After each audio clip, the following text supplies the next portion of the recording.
Magandang gabi, ang pinakamalaking balitang ating tinutukan ngayon. Ang Maleta Boys na tinaguriang Brave 18, naging Brave 14 na lamang at ngayong Biyernes nga ng gabi, 10 sa kanila ang nasa kustodiya na ng pulisya.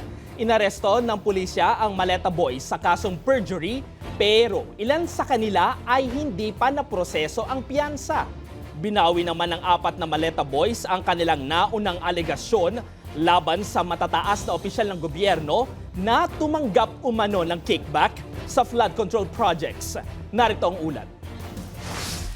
Binasahan ng Miranda rights at isinailalim sa kustodiya ng pulisya nitong Biyernes ng gabi ang 10 sa tinaguriang Maleta Boys. Ito'y matapos hindi makumpleto ang kanilang bail processing para sa mga kasong perjury sa Las Piñas. August 4, naglabas ang Las Piñas Court ng warrants of arrest laban sa orihinal na 18 Maleta Boys para sa 4 na counts of perjury bawat isa, kung saan kabuuang 72,000 pesos ang piyansa para sa bawat akusado. August 7, maaga pa lamang ay nasa Las Piñas na ang grupo kasama ang kanilang abogadong si Levito Baligod para asikasuhin ang bail.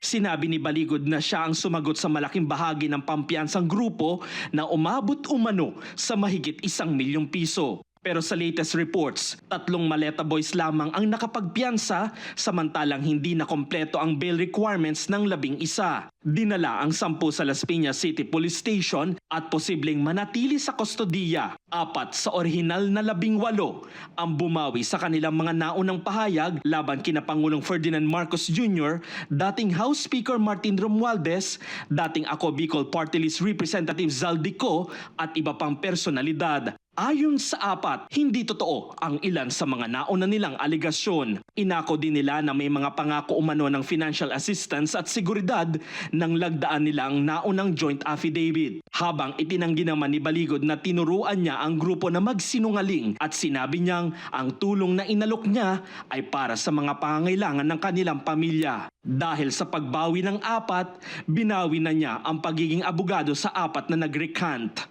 Samantala, hindi na nagulat si Senator Erwin Tulfo sa pagbawi ng 4 na umano'y dating bodyguard ni ex-lawmaker Zaldico sa kanilang mga naunang pahayag. Kabilang si Tulfo sa mga personalidad na inakusahan ng grupo na umano'y tumanggap ng pera mula kay Ko. Siguro po nakonsensya din po siguro dahil nakita nila sa...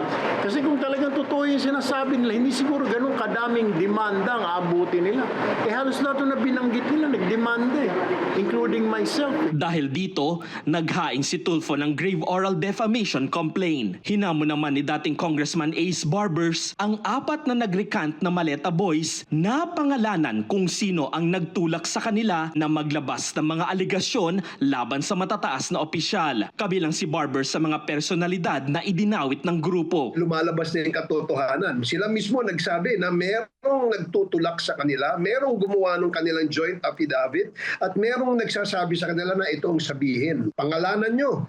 Sino yung mga yan, no? At kung kayo ay may ebidensya, ipakita nyo. Inakusahan naman ni Ombudsman Jesus Crispin Remulla ang kampo ni dating House Speaker Martin Romualdez na nasa likod umano ng pagbawi ng 4 na Maleta Boys sa kanilang mga naunang pahayag. The camp of former Speaker Romualdez, his lawyers, his strategists, his advisors, yung mga tumutulong sa kanya, makikita mo talaga how desperate that camp is to take away the witnesses against them because we have built a solid case already. Habang binawi na rin ni dating Senator Antonio Trillanes IV ang sarili niyang mga kaso laban sa 4 na bumawi ng pahayag. Gayunpaman, hindi ibig sabihin nito na otomatikong nawala ang lahat ng kasong kinakaharap ng Maleta Boys. Lalo't may iba pang mga reklamo na nauna nang inihain sa mga korte.